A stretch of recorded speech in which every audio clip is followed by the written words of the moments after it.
Hello, welcome to Telugu tastes. మన గోదావరిలోకి ఎదురెదుకుండా వచ్చే పులుసు తినకపోతే ఎలా మరి? ఈ సంవత్సరానికి ఒక్కసారి దొరికే ఈ చేపల పులుసు మనం తినకపోతే చాలా కష్టం అండి. అందుకే ఇప్పుడు చేపల పులుసు ఎలా పెట్టుకోవాలో చూద్దామా? ముందుగా చేప ముక్కలు ఉన్నాయి కదా, దీన్ని నీట్గా వాష్ చేసుకోవాలి. ఇలా వాష్ చేసుకున్న ముక్కల్ని పక్కన పెట్టుకొని ఇప్పుడు దీంట్లోకి సరిపడే మసాలాలు అయితే మనం రెడీ చేసుకోవాలి. మసాలాలు అయితే రెడీ చేసుకున్నాం, కానీ దీంట్లోకి ఫ్రెష్గా అప్పుడే చెట్టు నుంచి తుంపిన కరివేపాకు అయితేనే బాగుంటుంది. ఆ కరివేపాకు ఇంకా పచ్చిమిర్చి అన్నీ రెడీ చేసుకోవాలి. ఇప్పుడు ఒక పెనం అయితే పెట్టుకోవాలి. కింద స్టవ్ అయితే అస్సలు వెలిగించకూడదు. మంట లేకుండానే నీట్గా లాస్ట్లో వెలిగించుకుందాం. ఇప్పుడైతే స్లోగా రెడీ చేయడం చూద్దాం. ఎవరైనా ఈజీగా చేసేసుకోవచ్చు.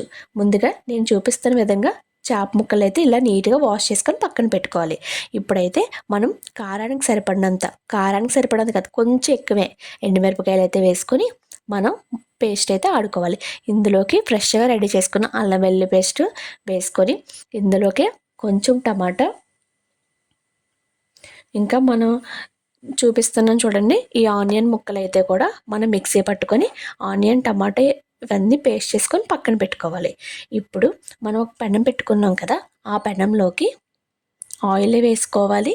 కింద స్టవ్ అయితే వెలిగించకూడదు. ఇప్పుడు దీంట్లోకే మనం కరివేపాకు, పచ్చిమిరపకాయలు ముక్కలు వేసుకున్నాం కదా. ఇప్పుడు దాకా మనం మిక్సీ చేసి పెట్టుకున్నాం కదండి, ఎండుమిర్చి, టమాటా, అల్లం వెల్లుల్లి పేస్ట్, ఇంకా ఆనియన్ పేస్ట్ ఇవన్నీ ఇందులో వేసుకోవాలి. దీంట్లోనే మన టేస్ట్కి సరిపడినంత ఉప్పు కూడా వేసుకొని ఇప్పుడు ఇందులోకి మనం మసాలా పౌడర్ 1 టేబుల్ స్పూన్ అయితే వేసుకోవాలి. ఇంకా మన వేపిన జీలకర్ర పౌడర్ కూడా 1 స్పూన్ అయితే వేసుకోవాలి. ధనియాల పౌడర్ 2 స్పూన్స్ అయితే వేసుకొని దీన్ని బాగా కలుపుకోవాలి. ఇప్పుడు ఇందులోకే మనం ముందుగా నీట్గా వాష్ చేసి పెట్టుకున్న చేప ముక్కలు అయితే ఉన్నాయి కదా, దాన్ని కూడా దీంట్లో వేసుకొని ఒకసారి కలుపుకోవాలి. ఇప్పుడు దీంట్లోకి మనం ముందుగా చింతపండు అయితే నానబెట్టి పెట్టుకోవాలండి చేపల పులుసుకి. ఆ పులుసు కూడా ఇందులో వేసుకొని ఇప్పుడు కలుపుకొని ఇప్పుడు ఒక్కసారి స్టవ్ ఆన్ చేసుకొని మీడియం ఫ్లేమ్లో పెట్టుకొని లైట్గా కొంచెం ఉడికిన తర్వాత లోపల పులుసు కెరులుతున్నప్పుడు స్లోగా లో ఫ్లేమ్లోకి పెట్టుకొని కాసేపు ఉడకనిస్తే మనకి టేస్టీగా ఉండే పులుసు అయితే రెడీ అయిపోయింది.